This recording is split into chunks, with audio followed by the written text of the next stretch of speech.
Welcome back to the show. Now, this is going to be an interesting segment. Everybody say hi to Tisa Silver. Hello. Hi. I'll clap on that, you know. It's all good. Okay, so this is really cool. You wrote a book, Yes. and it's called The Time Value of Life, Why Time is More Valuable Than Money. So what's up with that? Well, I used to teach finance at the University of Delaware, and one of the formulas that I had to teach to all of my students was called the time value of money. And it's just one formula in the book, so don't be scared of the math. The formula is the time value of money, and basically what it does is it tells you where you need to start, how much you need to invest. It takes a look at rates of return and the amount of time you need to invest for, and it tells you what your goal will be in the future. So what I did was I figured if everybody's just going through all these formulas, calculations, and these difficult concepts to figure out what to do with money, we need to do the exact same thing, or even something that's more strict when it comes to time, because money can be spent, but it can be replaced. Time can't.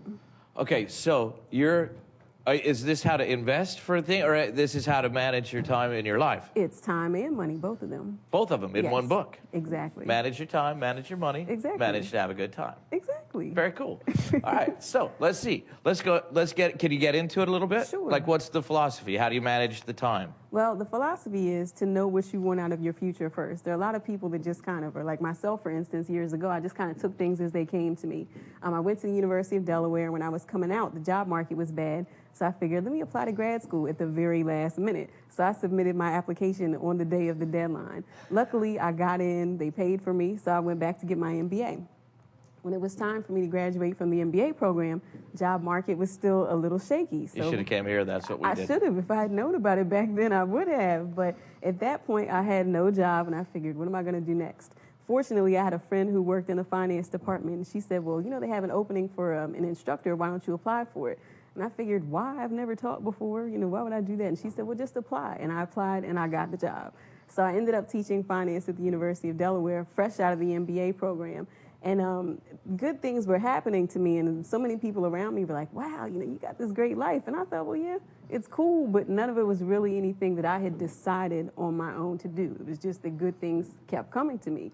So finally, right after my 30th birthday, I thought, I've got to get this book out. I had the idea for a long time, but I was just kind of sitting on it, just, you know, waiting for something else good to come my way. Yeah. So once I finally decided that I wanted to get the book done, it took me about 2.5 weeks.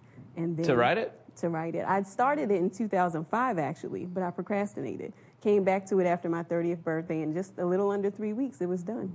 Very nice. Thank you. Very nice. So, okay, but so what would be a step somebody takes? Not to procrastinate, not to let just good things happen to them, but I mean, like, what are you teaching? Are you teaching them how to structure their day from, like, the beginning? For that, what I'm teaching everyone to do is to use the formula. But for those of you that do not like math, I take out the exponents and all of that stuff. And everything comes down to two figures. One is the present value, one is the future value.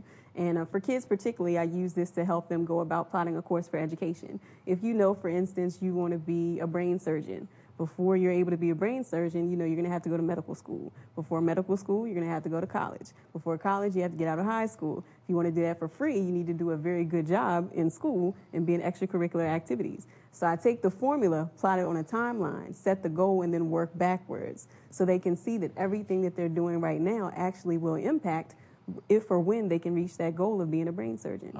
Cool. Somebody should have helped. I mean, that would be very good for people like myself who long ago basically just wrote it like you were saying, you know? Like nobody ever bothered to tell me, go ahead and study because you might need it someday. Because I'm like, I will never do math. And now I can't read your book.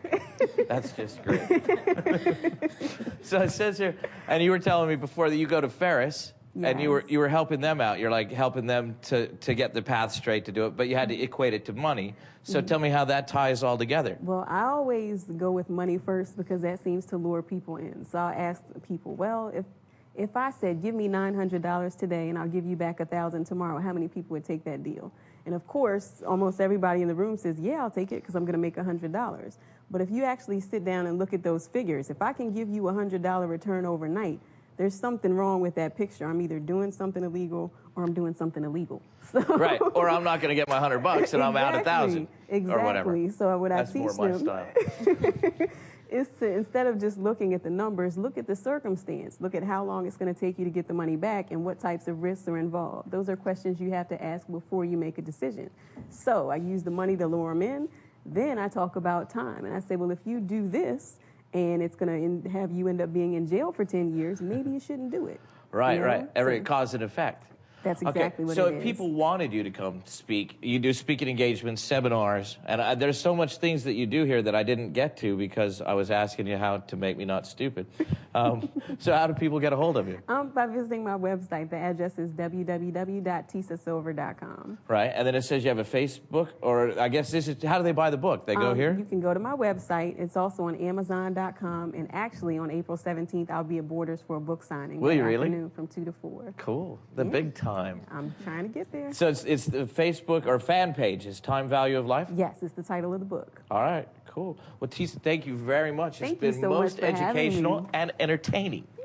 Everybody stay with us. We're coming back with Phil Nash. We're going to sing. Well, he's going to sing. I'm not going to sing. I was going to say we're going to play, but we're singing. He's singing. We'll be back.